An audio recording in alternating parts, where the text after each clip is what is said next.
Alright, ladies and gentlemen, we are back here with another ZVP on the map Frost between Dust and Team Gravity. So let's see who is gonna advance here in the series, in the best of 7 series between these two. And spawning here in the top left side, we have Fiasco, the Protoss player representing Team Gravity. And in the opposing corner, we are looking at the Teal Zerg player winning the last game quite convincingly.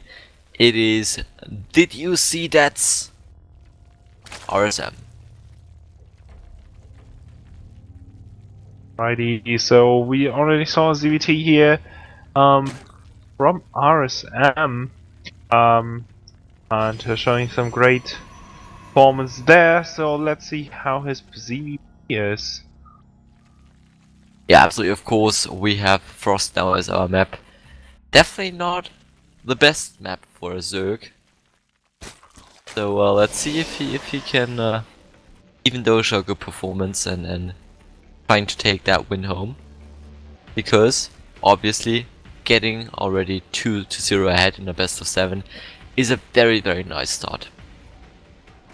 Absolutely, and I think seeing this map here on cross position, of course, is in favor for a Zerg player, so I'd definitely say, yeah, well, it depends now what kind of playstyle RSM is, Fiasco is choosing to go for, because he definitely has something planned, especially on this map, as he was choosing this map for him.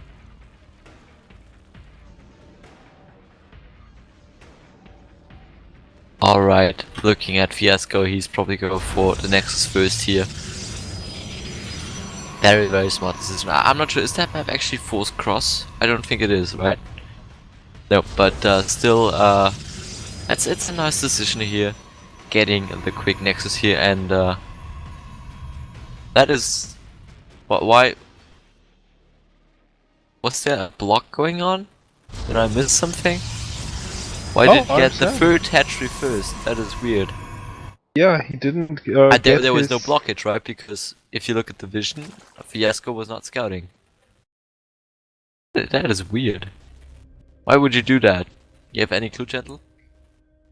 Very good question there. I'm not 100% sure, so maybe some mind games or mind gaming himself, but he will definitely go for a very economical playstyle here, and yeah, delaying his full by quite a bit. Maybe he's just doing that out of the habit. Maybe he's always getting blocked by the Protoss player and then just goes, well, even if there's no problem, I'm just gonna take the third anyways, because I will definitely be able to take that. But yeah, that's definitely weird, but I don't think we should overinterpret it.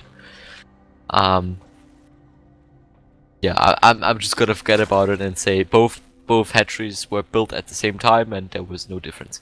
Anyways, wall in for Fiasco is now being completed. We have a forge and a gateway there. So that's pretty much your standard Nexus first expansion. Also the 780 core will now later on be added to get that tech going. Also the first couple of units are now starting to be produced.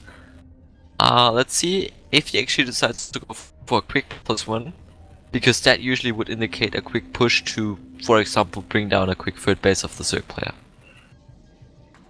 Yeah, and having that very early hatchery, of course, providing the Zerg player to have a very good queen production, as well as getting maybe the gas later on as well, and hiding the gas third base if the Protoss doesn't get it there at all.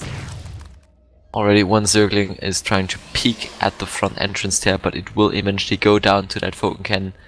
So it's paying the information that it got with a huge price, which is his life. That's a very sad story there.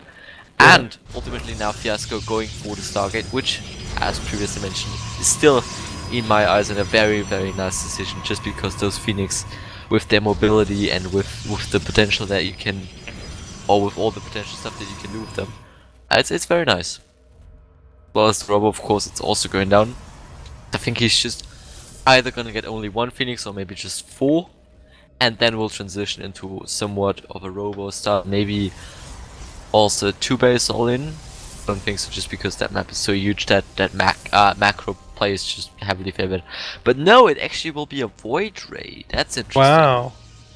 Yeah, so it seems he might be mixing up some units here and either go for a Warp Prism and some observers here, or really going for a mixture of Immortals, of Void Rays, and a couple of Warp Gate units. So would be really interesting to see what kind of style he's choosing to go for.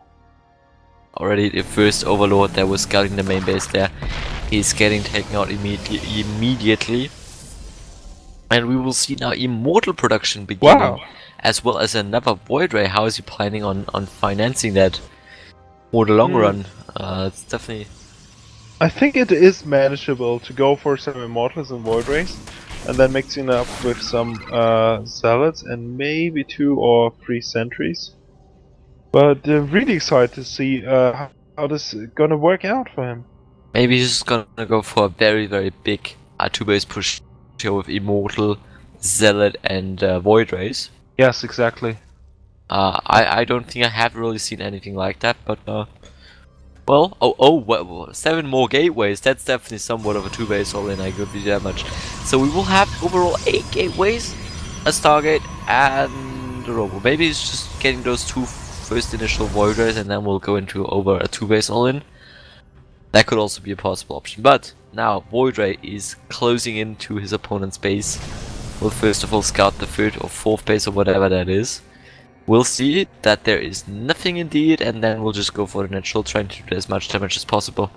But obviously already the first couple of spell crawlers are set up, so it shouldn't do too much damage.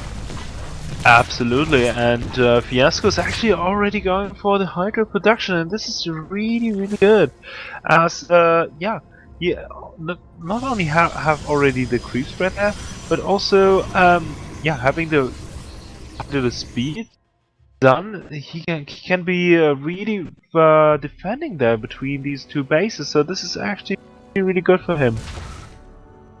And here we go, the warp gates now have finished up, which means that we now have 8 warp gates out for Fiasco. That is a lot of protection capabilities. I'm not even sure if he will be able to use them all simultaneously. But that will be revealed in just a couple of moments. Already we have the Warp Prism out already. 1 Warp Void Ray goes down, that is not good. Also the second one has to run for its life, but I think it will ultimately get away here. Nice movement though.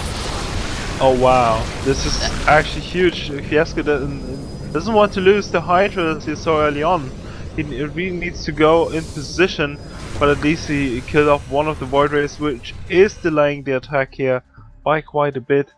So he needs to wait for more Hydras, for more Zerglings to get in position, and maybe focus firing the Void Rays first of all, but it's harder to say than to do. Here we go. 74 to 55 army supply nicely for the Proto player. He's now going to push into the natural. Already focusing once again. Beautiful force fields going on. Scorecrawler is taken out immediately so that the Void Rays can do as much as possible. Once again, beautiful force fields all clumping up all the Hydras. Oh wow! In just one very spot there, they can pretty much not do anything. And also the hatchery being in that very, very bad position. I mean, obviously that's a standardized position, but it's kind of now blocking the Hydras out.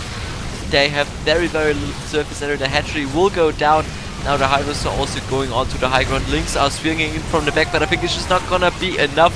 The Protoss player will overpower the Zerki and will take this game number 3.